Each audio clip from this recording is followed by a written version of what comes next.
यात्रा क्या होती है? भगवान के धर्म को दिखाने की ज़रूरत है कि उनके अस्त्र शस्त्र लेकर के, ऐसे तो पूरा महाभारत हुआ था, तो महाभारत में धनुष गांडीव लेकर के सब लोग चलते थे। आप वो भी लेके कुछ दिनों में चलना शुरू कर दोगे। ये कोई बात थोड़ी होती है। आप यदि यात्रा का मतलब होता है कि पीसफुल तरीके से आप जाइए आइए, किसी को कोई दिक्कत नहीं है। किसी को आप कमेंट मत करिए, अपने काम से अपने गली आना, अपने गली जाना। मुझे जो लगता है कि उत्तर प्रदेश में ऐसे स्पेसिफिक किसी जाति और उसके साथ में किसी माइनॉरिटीज़, उसके साथ में जो बीजेपी गवर्नमेंट, खासकर जो अभी करंट रूलिंग पार्टीज का जो विरोध करता है, उसको टारगेटेड करके काम किया जा रहा है। इस चीज़ को तो मैं खुलेआम बोलता हूं। जिस देश में रहते हैं यहाँ हिंदू, मुस्लिम, सिख, ईसाई सब रहते हैं। आप एक इंसान हैं। यदि आपका धर्म हिंदू है तो कल आपने अपने धर्म को चेंज कर दिया, कोई और धर्म में आ गए, फिर आपके साथ क्या घटना होगी? ऐसे सब स्टेटमेंट नहीं, सबको समय दिया जाना चाहिए, उसका टाइम अलग कर देते। यहाँ पर लोकल प्रशासन की भी गलतियां हैं, क्योंकि लेते हैं। बच्चों के पास बेरोजगारी का इतना बड़ा मुद्दा हो गया है कि उनके पास कोई काम होता नहीं ज्यादातर, तो वो बच्चे एक ग्रुप बना करके चलते हैं। उसको हम नहीं सही ठहरा सकते। पर दूसरा पक्ष यह भी है कि किसी के घर में तुमने घुसा और उसके बाद वो व्यक्ति ने इनकाउंटर किया, मतलब गोली शूट आउट किया, उसको भी हमने सही नहीं ठहराया, वो भी गलत है। दोनों पक्षों में गड़बड़ी है। तो मुझे यह दोनों में यह लगा कि न इधर से कोई भी व्यक्ति समझदार था कि जो इस मामले को, बच्चे को परमिट न करता, या जो उस पूरी यात्रा को निकलवा रहा था, उसको ऐसे बच्चों को जब वो करके म्यूजिक एंजॉय कर रहा है, जो मीडिया में दिखाया गया, तो उसको भी उसको बुला लेना चाहिए। क्यों ऐसी चीजों को कर रहे हैं? दूसरा, जब वो बच्चा उतर रहा है या जो भी कर रहा है उस घर के अंदर से, उस समय पर उस जिस घर से उतर रहा है उस घर में भी कोई बुद्धिजीवी ऐसा नहीं था कि ऐसा इतना बड़ा वो नहीं हुआ, सांप्रदायिक तनाव फैल सकता। बहन घर आ गई थी। हाँ, वो सामने तो दिख रही है, भीड़, डीजे बज रहा है, तो मैंने बोला भी, मैं बोल तो रहा हूँ। देखिए, यदि हवाई फायरिंग की है तो मैं नहीं जानता हूँ, पर यदि जान के मारा है तो उसका मैं गलत कह रहा हूँ। मैं आप लोगों के सामने बोल दिया, यदि वो घुसा ऊपर गया तो इस टीम की गलती है और उस बच्चे की गलती है। पर यदि वो उतर रहा है, उतरते समय शूट आउट किया गया, तो शूट आउट किया गया, मैं जो शब्द यूज कर रहा हूँ उसको ध्यान सुन लीजिए, शूट आउट किया गया।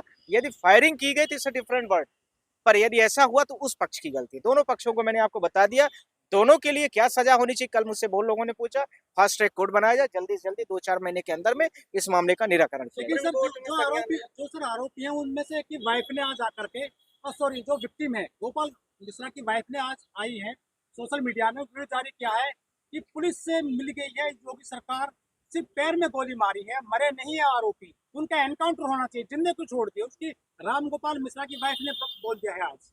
देखिए, जब आप ऐसे प्रश्न कर रहे हैं तो यह भी सवाल आपसे करना चाहिए कि जो बच्चा उनके घर में घुसा था, तो उस समय पर जो उग्र उग्र भीड़ थी, तो उन लोगों ने भी फिर ऐसा, ये डिसाइड करने का पावर किसी के पास नहीं। एनकाउंटर करना उत्तर प्रदेश गवर्नमेंट के पास में बहुत सारी चीज़ें, उनकी कंडीशन होती है, और मामला जब कोर्ट में है तो कोर्ट ही तय करेगी, कोर्ट डिसाइड लेना चाहिए ना इसमें। जिस तरीके से ये कह रहे हैं, ये आप ठीक कह रहे हैं कि सुप्रीम कोर्ट को संज्ञान लेना चाहिए। सुप्रीम कोर्ट अभी संज्ञान कम लेती है। सेंट्रल गवर्नमेंट और स्टेट गवर्नमेंट, जहाँ पर कुछ स्पेसिफिक पार्टी की, रूलिंग पार्टीज के खिलाफ में यदि कुछ मैटर आता है तो सुप्रीम कोर्ट के कान खड़े हो जाते हैं और उसमें कुछ ज़्यादा करना नहीं चाहती। इसलिए सुप्रीम कोर्ट क्या करेगी, कल आप लोगों ने पूरे भारत देश की मीडिया ने देखा है कि किस तरीके से सुप्रीम कोर्ट, यदि बीजेपी के खिलाफ में कोई पिटिशन आ जाती तो नाराजगी कितने बड़े लेवल पर होती है। आज मैंने उसको फिर से बोला है कोर्ट में जाकर के, lordship, this is not fair matter sir. Sir, ये बीजेपी की यात्रा थी या धार्मिक यात्रा थी, क्या सोचते हैं आप? ये न तो बीजेपी की यात्रा थी, न धार्मिक यात्रा थी। छोटे जो पॉलिटिशियन लोकल होते हैं उनकी अपनी खुद की यात्रा थी, जो वहाँ पर पूरे लेवल पर सांप्रदायिक उन्माद फैलाना चाहते थे। और स्टेट में जो चुनाव होने वाला है, जो बीजेपी गवर्नमेंट की इंटरनल पॉलिटिक्स होती है, उसको काफ़ी प्रमोट करना था। ऐसे चुनाव में ये ऐसी चीज़ों को, कई विधानसभा का चुनाव है, वो जीता जा सके। ये बहुत सारे लोगों का कहना है कि देश में धार्मिक जूस निकालना, क्या हिंदू बहुसंख्यक देश में हिंदुओं का धार्मिक जूस निकालना अपराध हो गया है?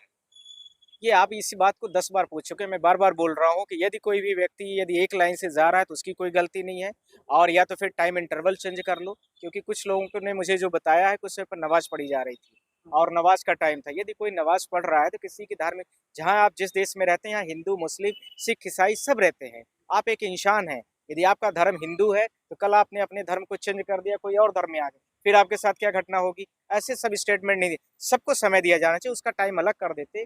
यहाँ पर लोकल प्रशासन की भी गलतियाँ हैं, क्योंकि पुलिस भी मुझे लगता है वहाँ खड़ी हुई है, जो जब आवाज़ें आ रही हैं तो पुलिस को भी कंट्रोल करना चाहिए। साथ में जो यात्रा निकाल रहा था उसका कंट्रोलिंग बॉडी जो रहा होगा व्यक्ति, या जो समिति रही होगी, उसकी भी जिम्मेदारी है कि ऐसे लोगों को वहाँ पर ना भेजा जाए। किसी के घर में यात्रा निकालना मैंने विरोध नहीं किया है, पर किसी के घर में अंदर घुस करके छत में घुस गए आप पर, वहाँ पर झंडा लहरा रहे हो आप, वहाँ पर जो भी अपशब्द कर रहे हो, उसके घर के सामने डीजे बजा के अभद्र गालियां दे रहे हो, तो ये मुझे नहीं लगता है कि नव दुर्गा की पूजा में ये सब चीजें की जाती हैं। मैं तो यहाँ तक उदाहरण दिया हूँ कि दुर्गा की पूजा में लोग अब डीजे बजाते हो, लड़कियों को डांस भी करवा रहे हैं। मेरे पास ऐसे बहुत सारे वीडियोस भेजे गए हैं। तो यह दुर्गा की पूजा में नहीं होता। फिर 9 दिन की आप पूजा क्या करते हैं? तो फिर ये तो कहीं ना कहीं कुछ और चीजें हो गई, सर, उसका मैं खंडन करता हूँ। झंडा से ज्यादा कीमती है क्या किसी व्यक्ति की जान? जान ज्यादा कीमती मैं है? ये नहीं, मैंने विरोध कर तो दिया कि यदि वो व्यक्ति उतर रहा था और उस व्यक्ति ने यदि उसको शूट आउट किया तो वो गलत है। मैंने बोला, आप कितनी बार बोलूं, पर यदि वो व्यक्ति ने फायरिंग, जो शब्द बोला गया, फायरिंग किया, तो फिर मैं नहीं जानता, फिर उसकी सच्चाई घटना कोर्ट से ही पता आरोप चलेगी। लग रहा है कि स्क्रिप्टेड काम कर रही है पुलिस, जो एनकाउंटर की करती है, इस तरीके से जो काम हो रहे हैं वो स्क्रिप्टेड होता है, वीडियो बना के डाल देते हैं और उकसा देते हैं मीडिया वाले। ये आपने जो एक तर्क रखा है प्रभात जी ने, इनका एक तर्क हो सकता है, पर मुझे जो लगता है कि उत्तर प्रदेश में ऐसे स्पेसिफिक किसी जाति और उसके साथ में किसी माइनॉरिटीज, उसके साथ में जो बीजेपी गवर्नमेंट, खासकर जो अभी करंट रूलिंग पार्टीज का जो विरोध करता है, उसको टारगेटेड करके काम किया जा रहा है। इस चीज को तो मैं खुलेआम बोल रहा हूँ। मीडिया जो है भड़का रही है सब लोगों को। जैसे क्या वो मतलब, क्या भड़काने का शब्द मैं क्या बोलूं? चला रही है कि क्या? जैसे जैसे मृतक नाखून के उखाड़ दिया, नाखून ये उखाड़ कर दिया। देखिए, यही मैंने आपसे क्या बोला है, कौन व्यक्ति, देखिए कब जब कोई अपराध घटता है तो वहाँ पर काफी आवेशित लोग होते हैं, और आवेशित लोग कभी भी किसी भी घटना को अंजाम दे सकते हैं। इसलिए उस समय को तात्कालिक रूप से शांति प्रदान करना चाहिए। ऐसे तो आपको हर गलियों में घटनाएं मिलेंगी, आप कितना विरोध करोगे, कितने लोग के खून खच्चर कराओगे? ये एक समाधान नहीं है। समाधान है कि लॉ एंड ऑर्डर प्रॉपर होना चाहिए और प्रॉपर लॉ एंड ऑर्डर के हिसाब से काम होना चाहिए। सर, ये भी कहा जा रहा है कि जो डासना में बयान दिया था जतिन नरसिंहानंद के द्वारा, उसका रिजल्ट निकला है बहराइच में, इसमें कितनी सच्चाई लगती है आपको? क्या था वहाँ पर, हमें नहीं पता है, वहाँ क्या था बताइए। मोहम्मद साहब के नबी की शान में गुस्ताखी करी थी, मुझे बयान देख उसके उसके बारे में मुझे नहीं पता, मुझे वो नहीं पता।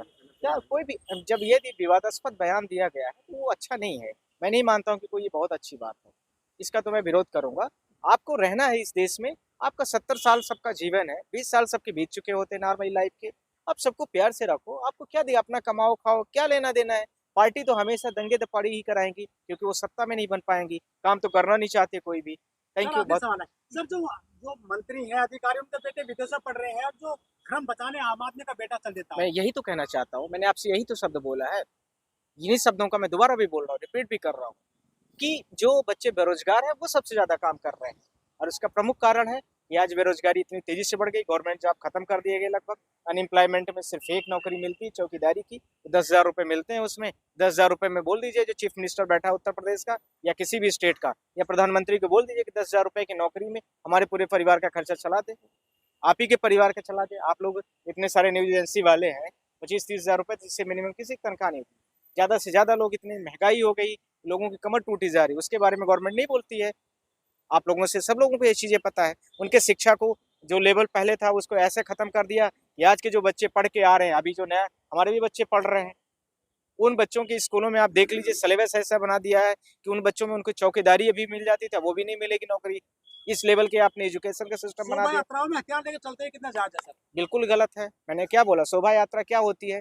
भगवान के धर्म को दिखाने की जरूरत है कि उनके अस्त्र शस्त्र लेकर के, ऐसे तो पूरा महाभारत हुआ था, तो महाभारत में धनुष गांडीव लेकर के सब लोग चलते थे, आप वो भी लेके कुछ दिनों में चलना शुरू कर दोगे? ये कोई बात थोड़ी होती है। आप यदि यात्रा का मतलब होता है कि पीसफुल तरीके से आप जाइए आइए, किसी कोई दिक्कत नहीं है, किसी को आप कमेंट मत करिए, अपने काम से अपने गली जाना रखिए, कभी कोई दिक्कत नहीं है। पर ये जो धार्मिक लोग होते हैं आजकल, खासकर छोटे जो राजनेता हो रहे हैं गांव ग्रामीण स्तर में, वो ये सब चीजों को ज्यादा उन्माद फैलाने की कोशिश कर रहे हैं, और बड़े लोगों से जोड़ लिख करके ये सब दंगे को परिणामित रूप में, यानी परिणात्मक तरीके से करने के लिए कोशिश कर रहे हैं। Thank you.